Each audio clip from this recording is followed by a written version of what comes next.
like in the 21 years that Wicked has been around, that they've never actually had a real wheelchair user play that character. Well, why? Right? Like, I mean, this might get kind of controversial, but like, okay, like, there's a clear parallel. Like, you bring up a good point. Like, hi everyone, my name's Ian. And I'm Jesse. Welcome to Wheel Chatter, where we talk about various issues related to disability and such. Let's get chatting. Today's topic, we're going to be talking about disability in media, in particular, the new movie Wicked. I have not actually seen this movie yet. Have you seen this movie yet, Jess? Not yet, but my sister and my mom liked it a lot. Mm-hmm. I know it's been a screenplay for like 21 years or something like that. I think it originally came out like as a screenplay, like or it was more like a Broadway musical. It was like a Broadway musical first, and I think it came out like 2002 or 2003. Yeah, it's been around a long time. But apparently, there's always been this character in the movie, Alphaba's sister, and she uses a wheelchair. And I guess in the 21 or 22 years that the Wicked has been around, apparently the person that they've always had play her, like, has never been a person that uses a wheelchair in real life until now.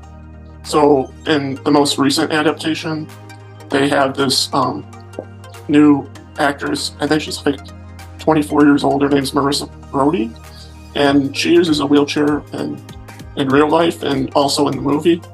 Let me see if I can find a picture of her here.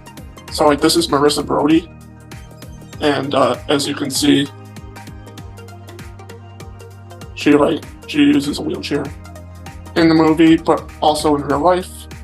I read I think it was in a USA Today article that she was in a car accident when she was 11, and she's a paraplegic.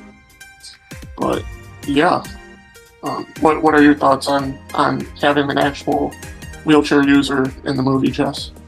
I think it's a good first step into like making the world more accessible, because they have to accommodate a set for her, so they hopefully will like accommodate more things in doing that too.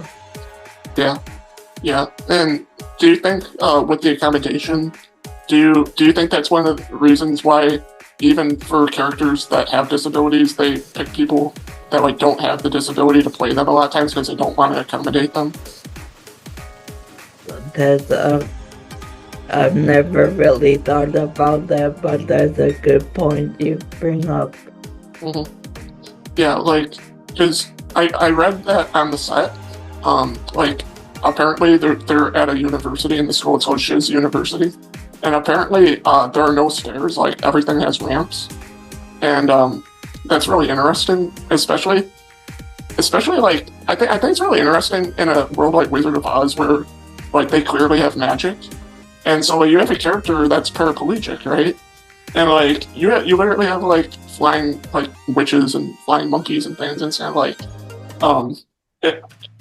I like, me personally, like when I watch a movie like that, like it makes me ask the question like, do they just like not use their magic to like heal people and like the weird world of Wizard of Oz, or like, I don't know, like it's really cool that they're super accessible, but I'm just wondering like where, like in that world, it seems kind of like what do they actually use their magic for, right? But maybe, it sends the message that maybe people who have disabilities, like, we don't need to be fixed, right? Like it's not like, I always make the argument that like the wheelchair really is not it's really not like the limiting factor. Like the limiting factor is like basically like how everything is built, right? Like, and some people might say, well, why should everything have to be built to accommodate a wheelchair, right? And it's kind of like, well, actually, like ramps aren't just for wheelchairs. Like Mm. everybody can use a ramp, right? Like if you have one leg, two legs, or no legs, like you can still use a ramp. Like not everyone can use stairs, right? So I mean, the better question is like if you have an option that can actually be used by everybody, why are you using the option that can't be used by everybody, right? And Yeah. so then you get into the question of like, are stairs like what is really the ultimate purpose of having stairs when you can have a ramp, right? Yeah. Like people say, well, you know, we don't we don't want to build ramps because like what? Because they're more expensive or something? But you know, they're only more expensive because a lot of times they have to build stairs and a ramp. It's like if you just picked one. So if you just built a ramp, you wouldn't have to spend the money you spent to build stairs, right? Like to me, it's kind of like it's a forced error, you know. Yeah, it's like whenever you go to a restaurant, they always have stairs in the front, and then the ramp is like maybe in the back if you ask them, but Yeah. sometimes they don't. Well, now they have to, but they used to maybe not even have a ramp. Mhm. It's like back then, they would, people like us would have had no way to get in. Mhm. Yeah, for sure. And you know, like, I mean, this might get kind of controversial. There's a lot, like, there's a lot of places I've been where they're like, yeah, the ramp's in the back, and you have to basically go through like the back of the building, right? And like, you do kind of get that second class citizen feel, like yeah, like people like you come in the back, right? Like everyone else comes in the front, and like maybe it wasn't intentional, like maybe they're not intentionally trying to be like, oh, like you know, wheelchair users, you know, they're second class citizens. Like maybe that's not intentional, but you know, it's like you still feel it though. Like you still feel it. And Yeah. I think there's a clear parallel going back to like the acting. Okay, so like there again, back in like the 1950s and 60s, right? Like there was like this really despicable thing called blackface, right? Where they would have non-black actors uh, put on makeup to look like a black person, right? Mm. And like that's extremely racist. But like nobody bats an eye when like the majority of actors portraying someone with a disability are like a completely able-bodied person that does not have that disability. Like I read in that USA Today article, right? Like it literally said like in the 21 years that Wicked has been around that they've never actually had a real wheelchair user play that character, right?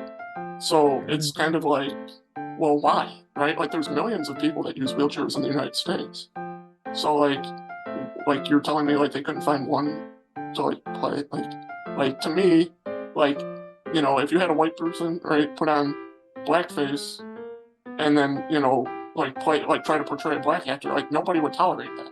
But if you have someone who doesn't use a wheelchair, then like act like someone in a wheelchair, like no one's like, well, that's not like blackface. That's just acting. It's like what? Like shouldn't like to me it just feels kind of like are they? This goes back to what you were saying earlier, right? About the accommodation, right?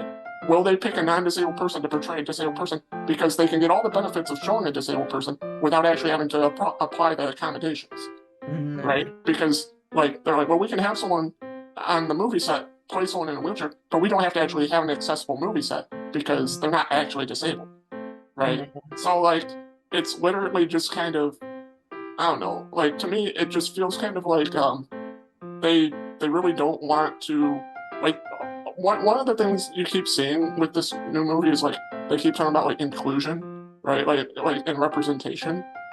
But it's kind of like but if their ultimate goal is like to kind of like not actually accommodate people like us on set, like for the most part, like it's like, well, are we really included? Are we really represented? Or do they only include and represent us when it's convenient? Yeah. You know? Yeah, that's a good point. Yeah. Do you think that anytime a character has a disability, do you think they necessarily always have to be portrayed by a person with that disability in real life? Um, I think it's more like factual if they are like Hmm. a good first step. This actress being in Wicked, and hopefully in the future there'll be more disabled actors and actresses. Yeah, like I think this definitely like, and because Wicked performed well at the box office, like, let me see what Wicked did at the box office real quick.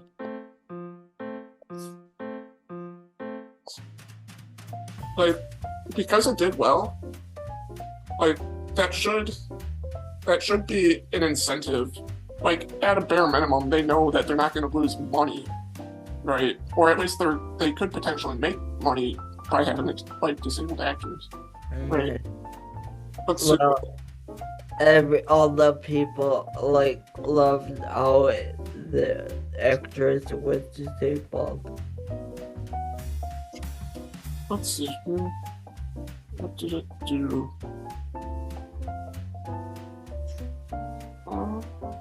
It says it's grossed a total of $432 million.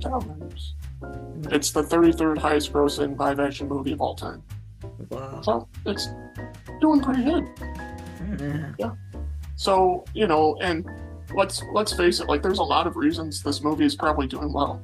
Like not just because they had an actual wheelchair user play a wheelchair character, right? I mean but it shows that it wasn't a detriment. Right? Like they weren't like obviously they didn't lose money because they actually chose somebody who really uses a wheelchair to play someone who uses a wheelchair. You know? Yeah. So at a bare minimum, it shows that it can be economically viable. You know? But like I think like when we talk about disability and like characters, like I wonder if like because obviously there's different types of disabilities, right? Like there's physical, mental, emotional, like there's a lot of different forms of disability. And like the only time I'm wondering if like it would be acceptable, I don't want to use the word better, but maybe acceptable to allow somebody to play a character with a disability that doesn't have it is only like if that disability would like somehow prevent them from actually like reading their lines or remembering their lines. Like, because people do go to see movies to be entertained, and like, if like for instance, like I think I brought this up as an example when we were talking earlier, like the movie Rainman, right? Like in this movie, right, you have a character who is an autistic savant, right? So he's like really brilliant in one area, like he can remember dates, and he's like really brilliant when it comes to like remembering dates of like events and things, right? But like for most other areas of his life, like he's very challenged, you know? And so like if they had a person who was a true savant try to play this character, like I don't know that they would be able to like actually do acting, right? Like because like it's important that like his portrayal is true, right? It's important that like we get across the idea that like what it's like for him to be a savant, right? Like that's important. But at the same time, the movie has a plot, and like the plot has to move forward, right? And like if an actor like is not able to like work within the plot, like it doesn't really matter if like their portrayal is accurate, right? Or I don't know. What do you think? Yeah. Well.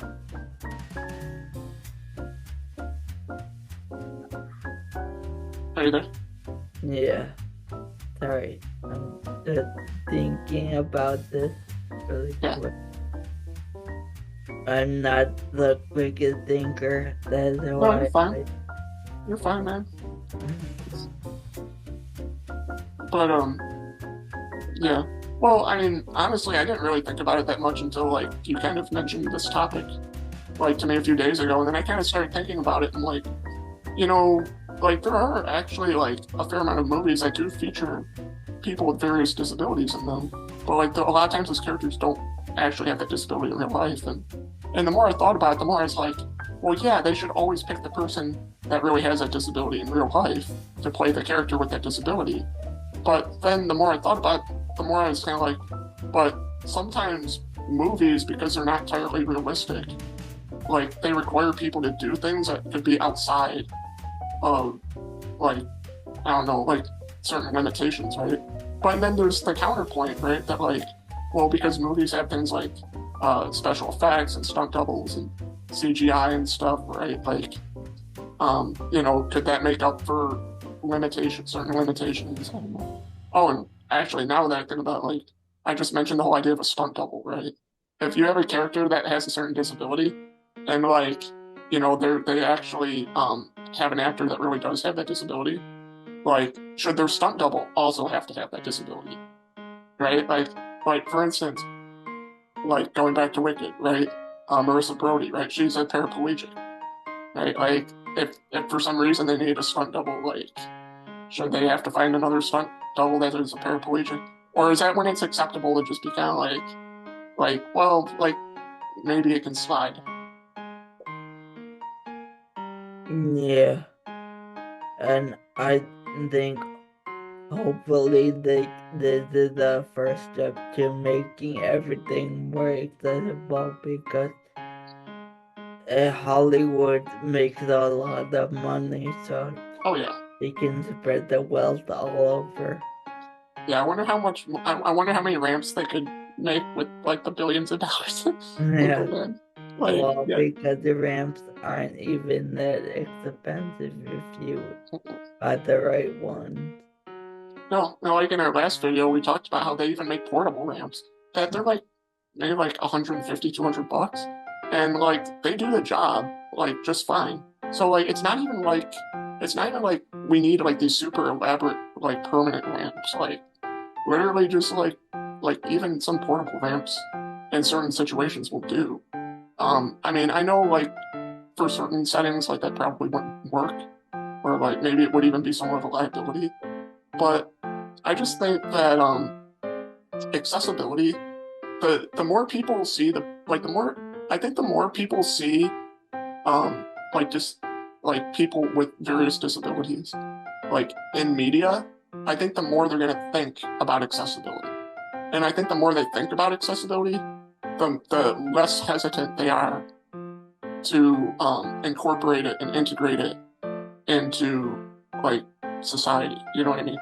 Because I think there's this idea that like people with disabilities, like there aren't that many of us, right? Like wheelchair users and like there's many other forms of disability, but like there's a perception that like we're kind of rare.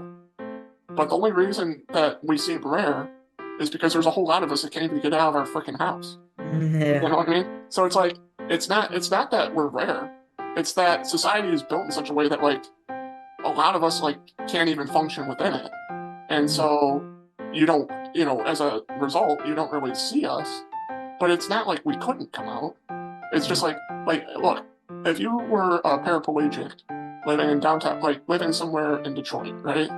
Like you and I both know that Detroit, like there's areas where the sidewalks they're virtually like you cannot traverse them with like functioning legs, let alone a wheelchair, right? And never mind the fact that like none of the houses are like accessible. Like there's no transportation.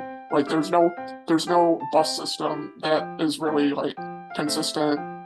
There's so many things that like prevent wheelchair users in that area from like even like getting out and doing things. So I think people have this misconception that we're rare, and we're not rare. We're just kind of um I don't know I don't know a nice way to put it. Like we're hidden, if that makes any sense. Yeah, like I was in Detroit a couple weeks ago for a Lions game, Mhm. and like the I've been to like Fort Field before my injury, and this was the first time, not the first time, but I've been there after, and this was the first time in a while. But like we had to change. My younger brother has tickets that are not handicap accessible because he doesn't use a wheelchair, and we had to like exchange them. And in the spot they put us, I had to like crane my neck to see the jumbotron Mhm. or the screen. Yeah. Like Did you find that it ruined your experience at all? No, it didn't ruin it, but it was like they need to like build things think with handicapped people in mind. For sure. Yeah, and this gets onto the topic of like universal design, right? Like this is I know we kind of touched on this a little earlier in the video, but like it's you know, accessibility isn't just beneficial to people who use wheelchairs. Like accessibility is beneficial to everyone. Okay, like that ramp that benefits somebody who uses a wheelchair. Like let's say there's a woman with like young children in a stroller, right? That ramp benefits her, right? Let's say like you don't normally use a wheelchair, but you like broke your ankle or something, and you have to use a wheelchair temporarily. Well, that ramp benefits you, right? Let's say you have to move furniture in and out of a building or in and out of your house. Like a ramp actually makes that easier. That's why when you go to like load up a U-Haul, what do they have, right? Like they got a ramp leading into the U-Haul, not stairs, right? They don't have a set of stairs going into the back of the trailer. They have a ramp. Like why? Because you can push things up and down a ramp. Like stairs, you can't do that. Stairs force you to have to lift something, right? And there's so much more coordination, right? Like in a house with stairs, like if two people are trying to carry a couch downstairs, like a house with stairs, like they have to be very careful how they coordinate because if one misses a step, guess what? That couch is coming down on them, right? Where if they had a ramp, right, like they could theoretically slide that couch or something up or down the ramp, right? Like it makes moving certain things like way easier. So like ramps, I mean, they're just one aspect of accessibility, but like they benefit so many more people than just wheelchair users. And I know we've mentioned this before, but like anybody can become a wheelchair user at any time. You and I both know that, right? Like I was 10 years old, you were 16, right? Like neither of us used wheelchairs prior to that. And, then things happened and, our lives changed. But the thing is a lot of the difficulty that came with what both you and I experienced is in large part due to just how inaccessible everything is. And like if everything was built to be accessible from the start, like even if something like freaky happens and all of a sudden you need a wheelchair, right? Like your life goes on, right? Like but if something happens to you and like you don't have those things in place, like like your life is going to be really difficult and expensive because once you don't have those things to get them, it costs a lot of money, and insurance does not cover like any renovations or anything like to make your vehicle accessible, make your house accessible. Like insurance does not cover that stuff. Like a lot of people do not realize how expensive that is until they have to do it, and then they're like, oh, yeah. Yeah, like when we did do buildings with the like worst possible situation in mind. Yeah, right. Like plan ahead, right? Like every test is hard if you don't plan for it. Right? If you don't study for a test, it doesn't matter what's on the test. It could be 2 + 2, and if like you would never study for that, 2 + 2 is going to be hard, right? Like that's how disability is, right? Like because nobody is like thinking ahead and like planning for that kind of stuff, even though we know it's an eventuality, right? When it happens, they're like, oh, it's so hard. It's like, well, if you plan better, it wouldn't be. But that's kind of like a whole another subject, that we could tackle in the future video, That's something we can wheelchair about in the future. For sure. Yeah, because I mean, my background is in mechanical engineering, so I have a passion for universal design and designing things to not just be accessible, but be truly usable by like the widest array of people possible, right? It's like why wouldn't you want that, right? Like really, the question everyone should be asking themselves is like why wouldn't we want that, right? Like why wouldn't we want everybody to be able to, use everything to the best ability they can? Yeah. And just going back to, disabled actors and things like that to bring it full circle, by having that representation, you know, it should hopefully inspire more people that do like have disabilities and things to start like speaking up and maybe start, anything you want to say. Um, I don't think so. Okay. Hey everyone, thanks for watching us. We hope you enjoyed this conversation. We'd appreciate it if you help keep the conversation going by commenting in the comment section. We'd love to, discuss this topic with you further. If you've enjoyed what you've heard today, like and subscribe for more video content like this. Until next time, keep chattering. Bye. Bye.